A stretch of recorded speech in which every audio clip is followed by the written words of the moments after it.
बच्चों, कैसे हो आप सभी। आज बेटा हम स्टार्ट कर रहे हैं जो कल हमने टॉपिक देखा था उसके बेस पे न्यूमेरिकल। ठीक है, जो हैश लो किया था हमने उसमें हमने एप्लीकेशंस देखी थी। मैंने कहा था कि जो हैश लो होता है वो बेटा किसमें हेल्प करता है, जो जितने भी रिएक्शंस होती हैं उनकी एंथैल्पी चेंज को कैलकुलेट करने में हेल्प करता है। चाहे वो फ्यूजन हो, सब्लिमेशन हो, कंबशन हो, फॉर्मेशन हो, सभी टाइप की जो केमिकल रिएक्शन है उनमें एंथैल्पी चेंज को कैलकुलेट करने में हेल्प करता है। तो आज मैं आपके लिए न्यूमेरिकल लेके आई हूँ, वो हम देखते हैं कि कैसे सॉल्व किए जाते हैं। ठीक है, तो फर्स्ट न्यूमेरिकल है, देखो बेटा, calculate enthalpy of formation of carbon disulphide. आपको कार्बन डाइसल्फाइड की फॉर्मेशन के लिए एंथैल्पी कैलकुलेट करनी है। ठीक है, given that the enthalpy of combustion of carbon disulphide is, जो एंथैल्पी है किसकी, कार्बन डाइसल्फाइड की, लेकिन बेटा उसमें क्या हो रहा है, कंबशन हो रहा है, तो उसके लिए एंथैल्पी है आपके पास ये वैल्यू। ठीक है, एंड सल्फर और जो ऑक्सीजन कार्बन जो है उनमें भी कंबशन होगा और उनकी जो एंथैल्पी होगी उनकी वैल्यूज आपके पास दी हुई है। ठीक है, तो आपको क्या करना है, सबसे पहले आप कंबशन वाली रिएक्शंस लिखेंगे और उनके लिए जो एंथैल्पीज दी हुई है वो लिखेंगे। ठीक है, उसके बाद हम फॉर्मेशन देखेंगे कार्बन डाइसल्फाइड की। तो फर्स्ट इसमें जब आप सॉल्यूशन करते हो तो देखो फर्स्टली देखो कंबशन हो रहा है किसमें, कार्बन डाइसल्फाइड, मतलब CS2 है, उसमें क्या हो रहा है बेटा, कंबशन मतलब ऑक्सीजन की प्रेजेंस में वो बर्न हो रहा है। और जब भी बर्न होगा तो यहाँ पर क्या रिलीज होगी, देखो बेटा, कार्बन ऑक्सीजन के साथ कंबाइंड होके CO2 बनाता है एंड सल्फर के साथ भी कंबाइंड होके क्या बनाएगा, SO2। अगर हाइड्रोजन होता तो वाटर निकल जाता। ठीक है, अब इस रिएक्शन को पहले आप बैलेंस करोगे, सल्फर 2 है, आप यहाँ 2 से मल्टीप्लाई कर दो, कार्बन 1 है, सल्फर 2 हो गए। अब ऑक्सीजन देखो 4 + 2 6, यहाँ कितने हैं 2, आप इसको 3 से मल्टीप्लाई कर दो।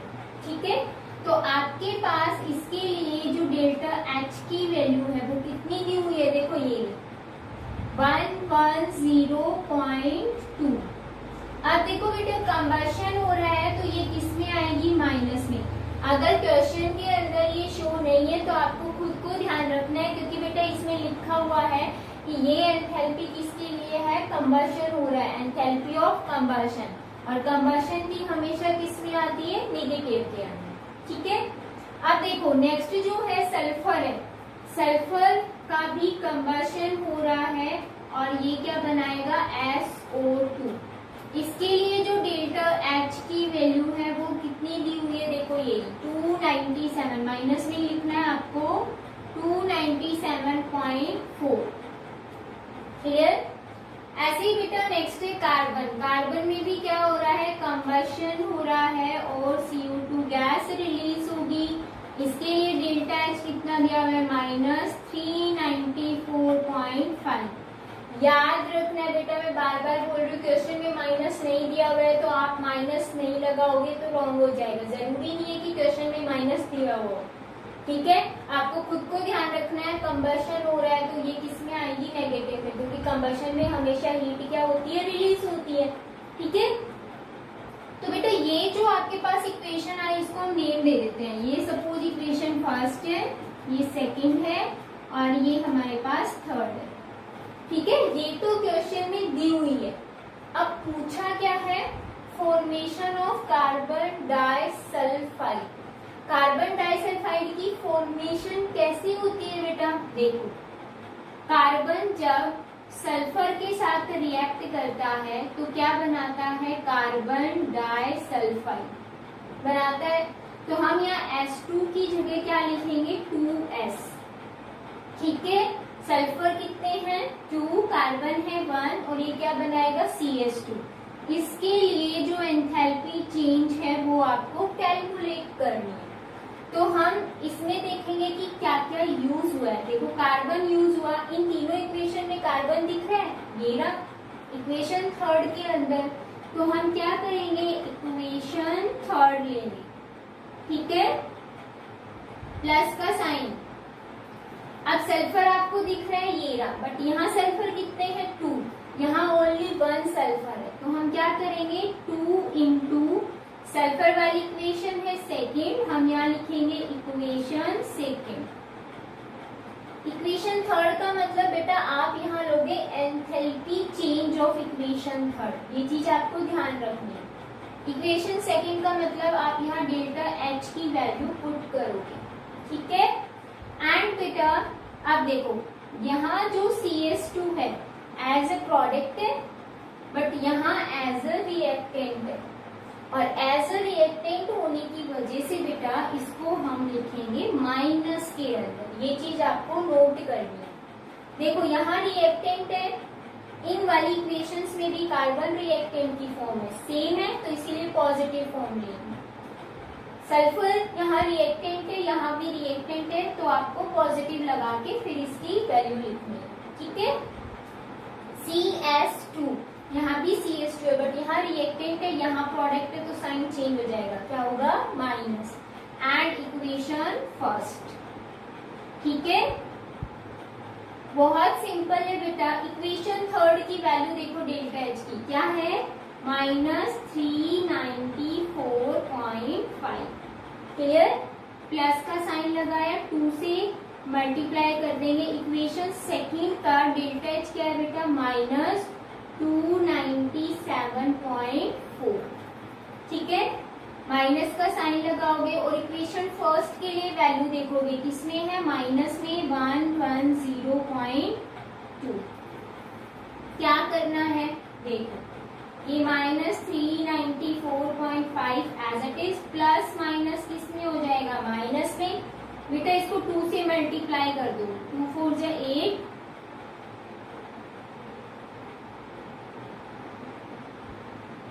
ठीक है।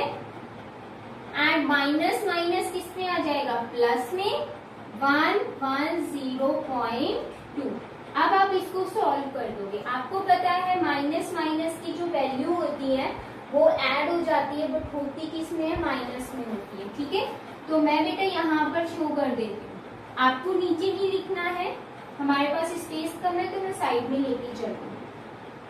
माइनस की ही वैल्यू है, ठीक है। अब आप इसको ऐड करोगे 3.9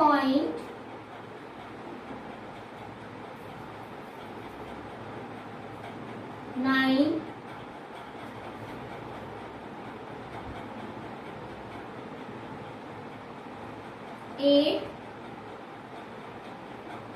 9, ठीक है। जब आप इनको ऐड करोगे देख लो आप, 8 + 5 करोगे कितना आएगा 13, एंड 4 + 4 8, 1 पावर थी 9, 9 + 9 18, एंड 3 + 5 8 एंड 1 पावर 9, ठीक है, क्लियर है।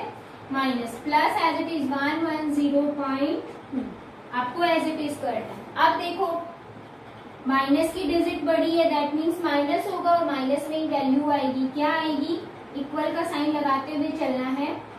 1 पॉइंट, यहाँ 9, यहाँ 7 और यहाँ 8, ये आपका आ गया आंसर, ठीक है। बेटा पूछा क्या है डेल्टा एच, किसमें दी हुई है किलो जूल मॉल इनवर्स के अंदर, तो आप इसका आंसर जब लिखोगे तो किलो जूल मॉल इनवर्स में क्या लिख दोगे इसकी यूनिट, क्लियर। तो ये आ गया डेल्टा एच, किसके लिए formation of the carbon disulphide या एंथैल्पी चेंज, ठीक है। तो हमारा आंसर आ गया, ऐसे आपको सॉल्व करना है बेटा। ऐसे ही बहुत सारे क्वेश्चंस हैं, ऐसे ही सॉल्व करने होते हैं। आपको क्या देंगे, या तो क्वेश्चन में ये रिएक्शन आपको लिखी हुई आएगी, ठीक है, और उसमें पूछ लेंगे कि भाई इसके फॉर्मेशन के लिए एंथैल्पी चेंज क्या होगी, तो आपको ये वाली इक्वेशन खुद लिखनी पड़ेगी। ये तीनों इक्वेशन क्वेश्चन में आती है, काफी बार क्वेश्चन में नहीं आती है, बट जो आपके पास ये थ्योरी फॉर्म आएगी उसी से आपको इक्वेशन बना के लिखनी पड़ेगी, ठीक है। तो इसीलिए मैंने आपसे ये करवाया ताकि आप इजीली इक्वेशन लिखना सीख लो एंड उसको बैलेंस भी करना है साथ साथ। तो आपके पास जो इक्वेशन आएंगी 2 भी हो सकती है, 3 वैल्यूज भी हो सकती है, उसमें आपके पास यहाँ फॉर्मेशन पूछ सकते हैं, एटमाइजेशन पूछ सकते हैं, सब्लिमेशन पूछ सकते हैं, कुछ भी हो सकता है। लेकिन बेटा उसमें सेम प्रोसेस रहेगी, आपको ये वाले ही मेथड यूज में लेना है। ये ध्यान रखना है, जो आपका यहाँ पर प्रोडक्ट है अगर वो इन रिएक्शंस में रिएक्टेंट है तो माइनस साइन लगाना है, अदरवाइज पॉजिटिव नहीं है। ठीक है, आई होप सभी को अच्छे से समझ आ गया होगा। जल्दी से स्क्रीनशॉट ले लीजिए। देन मैं नेक्स्ट क्वेश्चन कराती हूँ। नेक्स्ट जो क्वेश्चन है वो थोड़ा सा चेंज है कि उसमें हम कैसे सॉल्व करेंगे। ठीक है, क्वेश्चन है आपके पास, अ थर्माइट रिएक्शन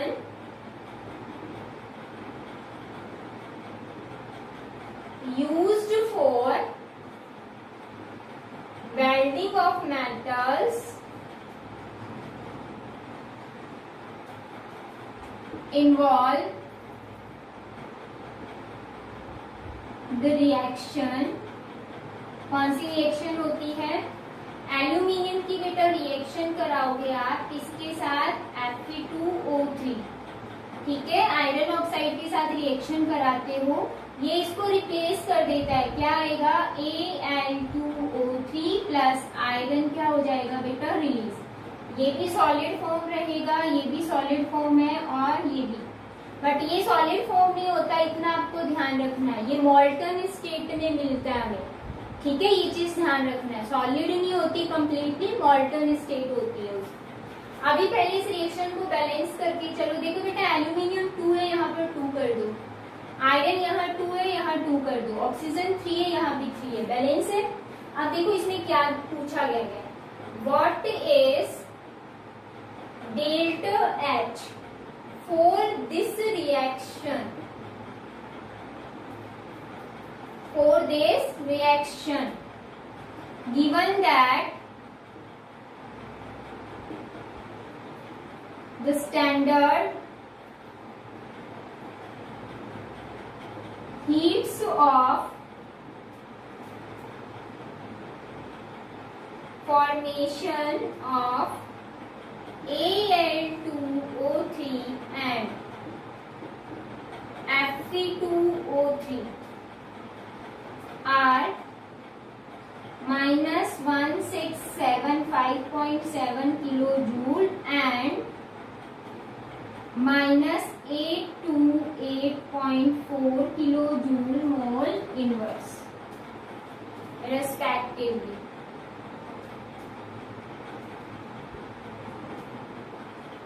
अब आप इस टाइप के क्वेश्चन को कैसे सॉल्व करेंगे?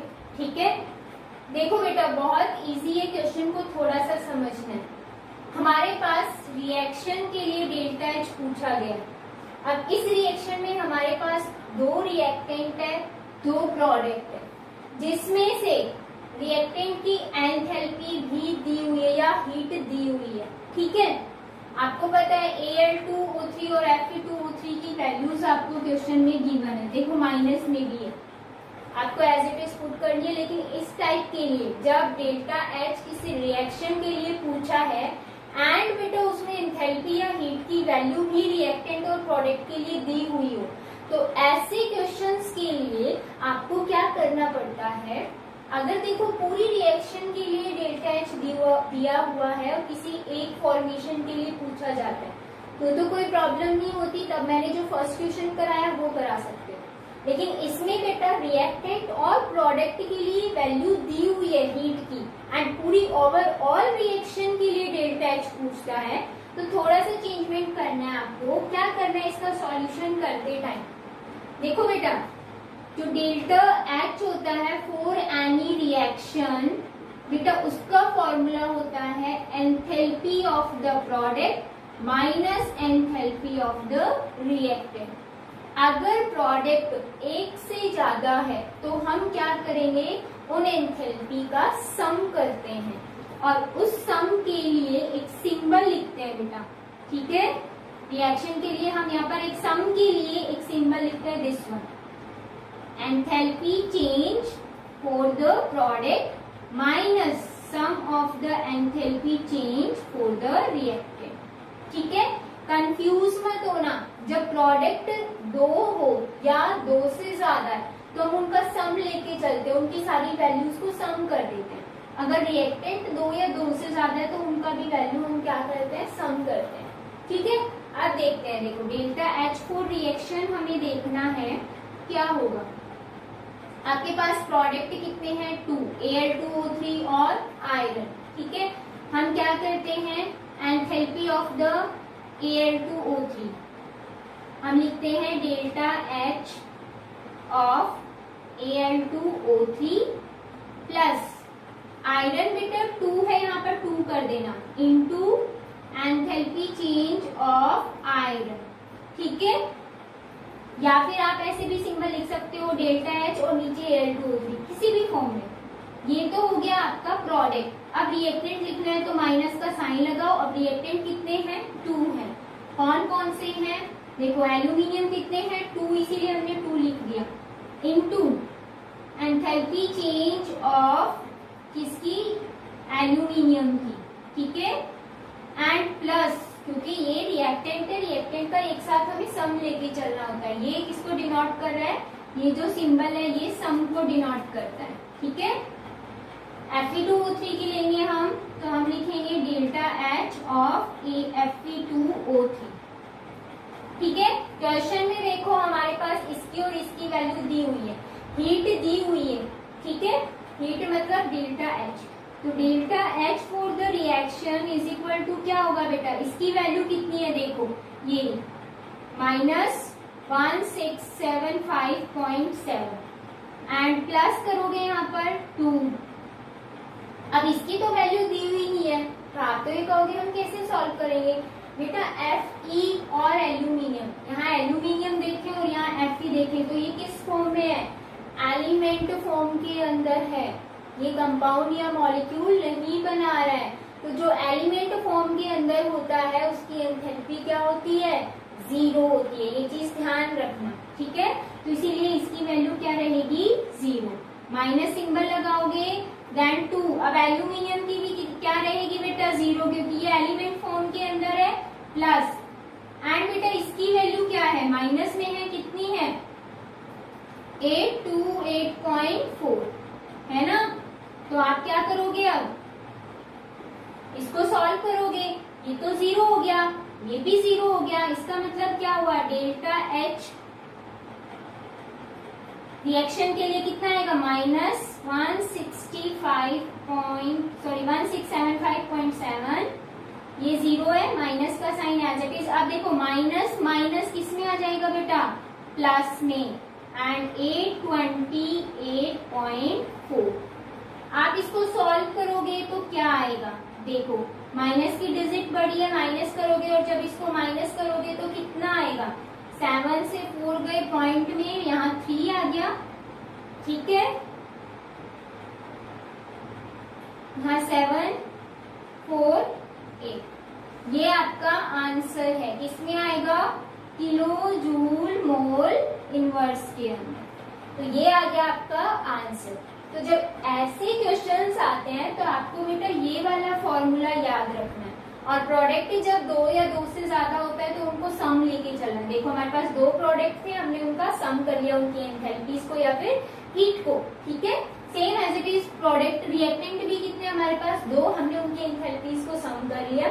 हमेशा याद रखना एलिमेंट्री जो फॉर्म होती है उसके लिए हीट जो चेंज है वो क्या रहती है 0। ठीक है, तो हमने यहाँ पर 0 लिया। इस टाइप से आपको क्वेश्चन सॉल्व करना है। आई होप आपको अच्छे से समझ आ गया होगा बेटा। इसके बेस पे इन्हीं 2 टाइप्स के क्वेश्चंस बनते हैं, इसीलिए मैंने आपको ये 2 क्वेश्चंस कराए। ठीक है, अब बेटा मैं नेक्स्ट टॉपिक कर रहा हूँ, जल्दी से स्क्रीनशॉट ले लीजिए। तो अभी हम डिस्कस करेंगे मेजरमेंट ऑफ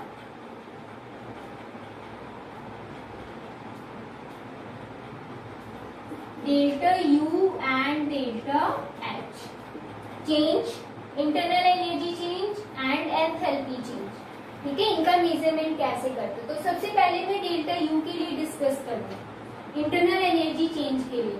इसके लिए बेटा इन दोनों के लिए ही मेजरमेंट के लिए एक इंस्ट्रूमेंट यूज में लिया जाता है जिसको हम कैलोरीमीटर बोलते हैं। ठीक है, और ये जो कैलोरीमीटर होता है दोनों में ही होता है, बस इनका थोड़ा सा नेम चेंज किया हुआ। ठीक है, तो जो डेल्टा U यूज मेजरमेंट करते हैं या हम कोई भी इंस्ट्रूमेंट यूज करते हैं उसको हम बॉम्ब कैलोरीमीटर बोलते हैं। ठीक है, बॉम्ब कैलोरीमीटर। ये कैसा होता है, देखो बेटा इसमें क्या होता है, इंसुलेट सिस्टम होता है। आपको पता है इंसुलेट सिस्टम क्या होता है, जिसमें हम ना तो हीट और ना ही मैटर सराउंडिंग के साथ एक्सचेंज कर सकते हैं। यानी कि सिस्टम सराउंडिंग से ना तो हीट एक्सचेंज करेगा, मतलब एनर्जी एक्सचेंज करेगा, या फिर मैटर, तो कोई भी चीज एक्सचेंज नहीं करता, उसको हम आइसोलेट सिस्टम बोलते हैं। तो बेटा यहाँ पर आइसोलेट सिस्टम है, ठीक है। ये पूरा का पूरा आइसोलेट सिस्टम होता है। इस आइसोलेट सिस्टम के अंदर भी बेटा एक आइसोलेट सिस्टम होता है, एक और होता है आइसोलेट सिस्टम, मैं यहाँ पर बना देती हूँ।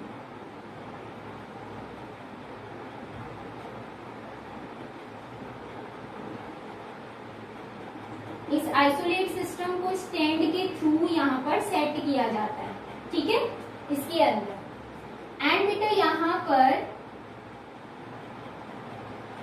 इसके थ्रू ऑक्सीजन गैस प्रोवाइड कराई जाती है। यहाँ से देते हैं हम O2, ठीक है, ऑक्सीजन गैस। और यहाँ से हम क्या करते हैं, रोड जो होती है लेड की, वो रोड हम यहाँ पर सेट कर देते हैं, ठीक है, ये ध्यान रखना। अब देखो बेटा एक स्टैंड होता है यहाँ पर,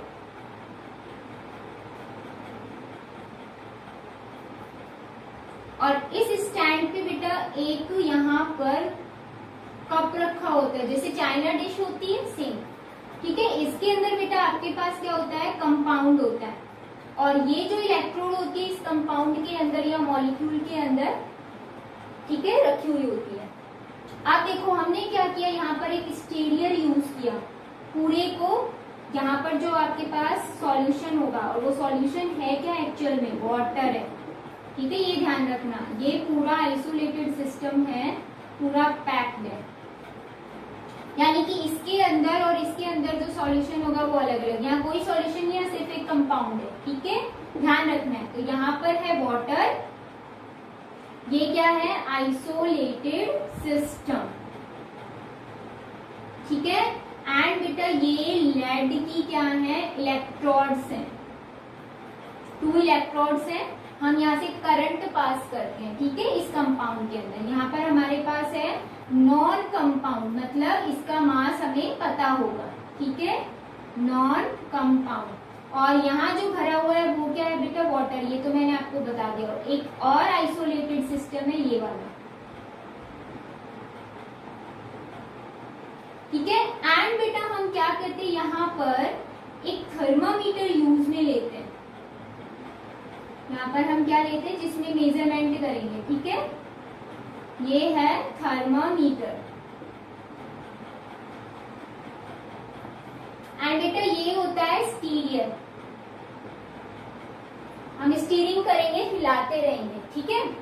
अब देखो ये है बॉम्ब कैलोरी मीटर, इसमें हमारे पास जो कंपाउंड है उसका मास हमें पता है, मतलब कितना वेट ले, 1 ग्राम 2 ग्राम, ठीक है, और वो कंपाउंड हमें पता है कौन सा है, तो हम उसका मॉलिक्यूलर मास भी निकाल सकते हैं। तो सबसे पहले क्या होता है कि जैसे ही इसमें बेटा करंट पास करेंगे, करंट पास कर रहे हैं कंपाउंड के अंदर, एंड बेटा यहाँ से क्या सप्लाई कर रहे हैं, ऑक्सीजन सप्लाई कर रहे हैं, तो ये कंपाउंड इस ऑक्सीजन की प्रेजेंस में क्या होने लग जाता है, बर्न होने लग जाता है, मतलब इसमें क्या होगा, कंबशन होगा। और जब कंबशन होता है तो हीट क्या होती है बेटा, रिलीज होती है सिस्टम की, ठीक है। और जैसे ही हीट रिलीज होगी तो बाहर जो वाटर है, अब आप यूँ कह रहे हो आइसोलेटेड है, इसमें तो कोई भी चीज जाएगी ही नहीं, है ना एनर्जी जाएगी और ना ही कोई भी मैटर जाएगा, ठीक है। बट बेटा ये इलेक्ट्रिक रॉड भी तो है साथ में, ये इलेक्ट्रिक रॉड क्या हो जाती है, गर्म हो जाती है, जिसकी वजह से बाहर जो वाटर है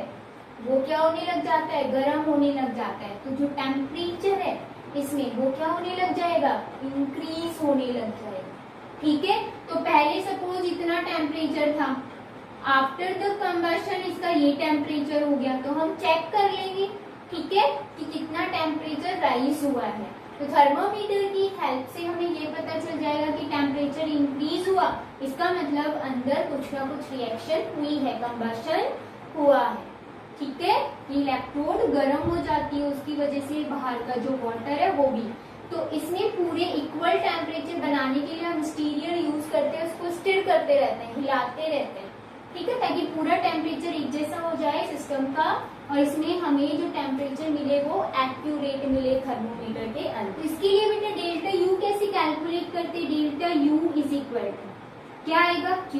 Q is the heat capacity of this calorimeter multiply by rising temperature. Rising temperature का मतलब डेल्टा T, मतलब T2 माइनस T1। ठीक है, एंड जो आपके पास ये कंपाउंड है इसका कुछ ना कुछ मास है, एंड मॉलिक्यूलर मास भी होता है, तो molar mass by given mass. ठीक है, इसकी हेल्प से बेटा हम डेल्टा U कैलकुलेट कर सकते हैं। तो ये कंप्लीट हो गया measurement of the delta U. Delta H को कैलकुलेट करने के लिए जो आपके पास क्या आया था, कैलोरीमीटर जो सिस्टम था, उसकी जो स्ट्रक्चर थी वो कॉफी कप के लाइक थी, इसीलिए बेटा इसका जो कैलोरीमीटर होता है उसको हम बोलते हैं कॉफी कप कैलोरीमीटर। ठीक है, या कॉफी कैलोरीमीटर भी बोल सकते हैं। कॉफी कप कैलोरीमीटर जो होता है उसकी स्ट्रक्चर कॉफी कप के लाइक होती है।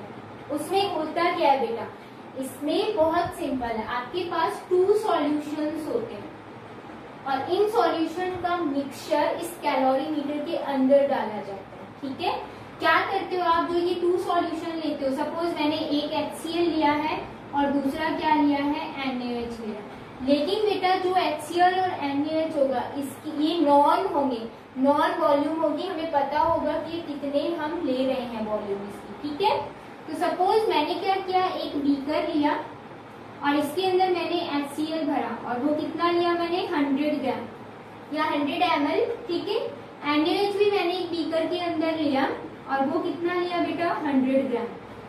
हमेशा ये याद रखना है आपको, इसमें इक्वल अमाउंट में 2 सॉल्यूशंस हम लेते हैं, इक्वल लेंगे। अगर ये 10 ले रहे हो तो ये भी 10 लोगे।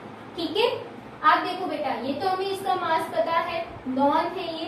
अब हमें क्या करना है, इन दोनों को एक आइस बाथ लेना है, मैं यहीं पर शो कर रही हूँ सेकेंड स्टेप, और इसके अंदर हमें रखना है, ये यहाँ पर क्या होगा, आइस बाथ है ये। ठीक है, आइस क्यूब से इसके अंदर। ऐसा क्यों, दोनों के टेम्परेचर को हमें इक्वल रखना है।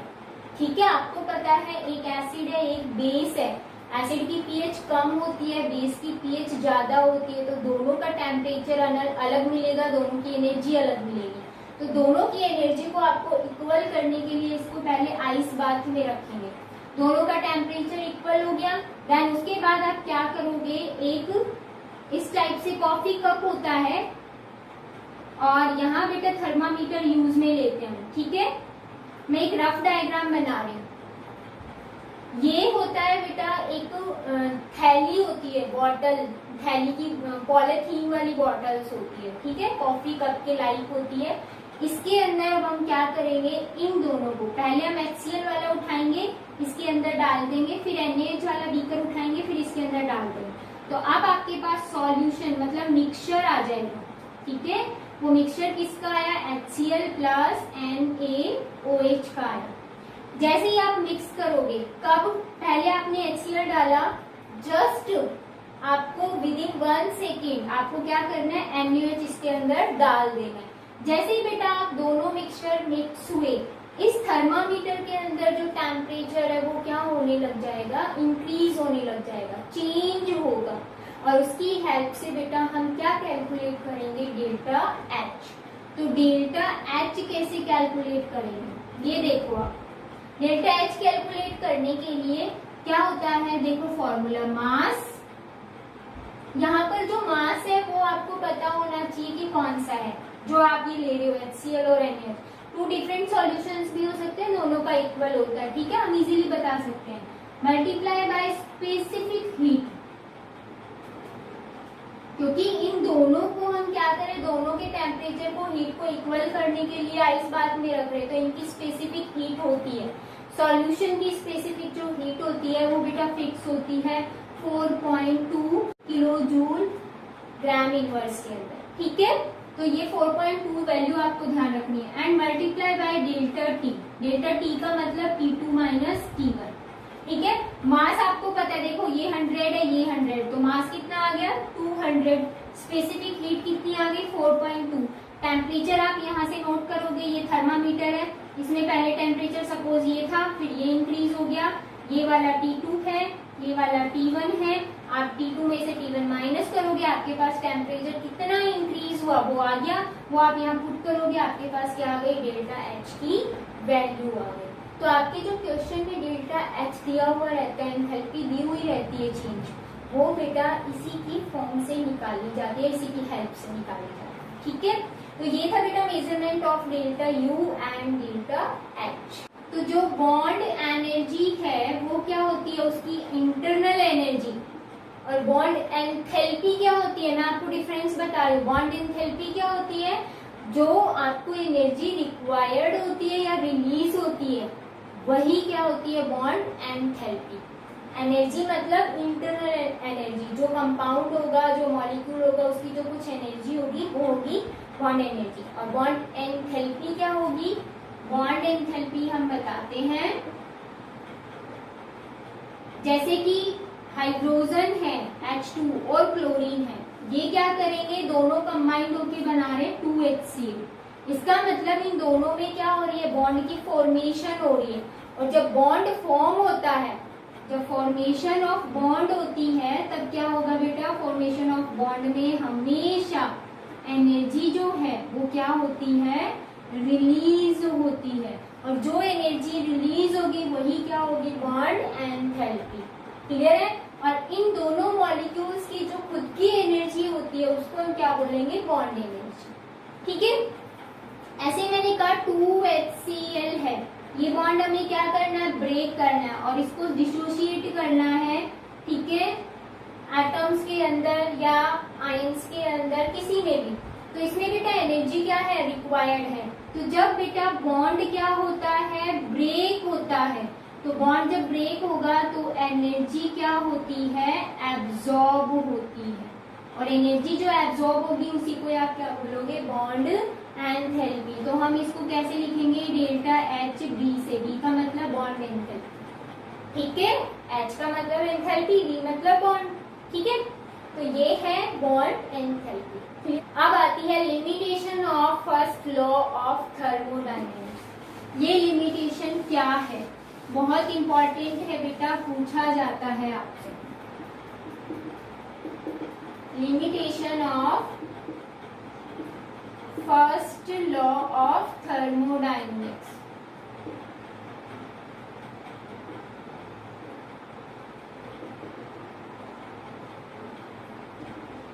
देखो बेटा, फर्स्ट लॉ के अंदर प्रोसेस आप सारी देख रहे हो, एनर्जी चेंज हो रही है वो देख रहे हो, आप देख रहे हो ना। लेकिन क्या इसमें ये एक्सप्लेन हुआ कि जो हीट होती है वो कोल्ड बॉडी से हॉट बॉडी में ही ट्रांसफर क्यों होती है, नहीं एक्सप्लेन नहीं किया। ठीक है, यानी कि जो प्रोसेस होती है उस प्रोसेस की फिजिबिलिटी को एक्सप्लेन नहीं किया जाता किसमें, फर्स्ट लॉ के अंदर। अगर हम देखें कि जो वाटर होता है वो अप टू डाउन आता है ना, जो वाटर होता है अप टू डाउन, वो क्यों आता है, जो जितनी भी गैसेस होती हैं वो डिफ्यूज होती है ना गैसेस, वो डिफ्यूज हो रही है किस फॉर्म में, अगर हम बात करें higher concentration to lower concentration. पर क्या यहाँ एक्सप्लेन हुआ lower pressure to higher pressure, नहीं डिस्कस नहीं हुआ ना। तो यहाँ पर क्या आ गई इसकी लिमिटेशन। ठीक है, हम इतनी चीजें देख रहे हैं बेटा, ये सारी की सारी क्या है, प्रोसेस की feasibility, that means spontaneity of the reaction. ठीक है, ओवरऑल हम ये कहेंगे कि स्पॉन्टेनियस रिएक्शन है या नहीं है, इसके बारे में फर्स्ट लॉ ऑफ थर्मोडायनेमिक्स कुछ भी एक्सप्लेन नहीं करता है। क्लियर है। तो ये सारी चीजें आती है लिमिटेशन ऑफ फर्स्ट लॉ। तो बेटा नेक्स्ट वीडियो में हम डिस्कस करेंगे कि स्पॉन्टेनियस नॉन स्पॉन्टेनियस क्या होता है। क्लियर? तो कल मिलते हैं बेटा स्पॉन्टेनियस नॉन स्पॉन्टेनियस टॉपिक के साथ। Take care.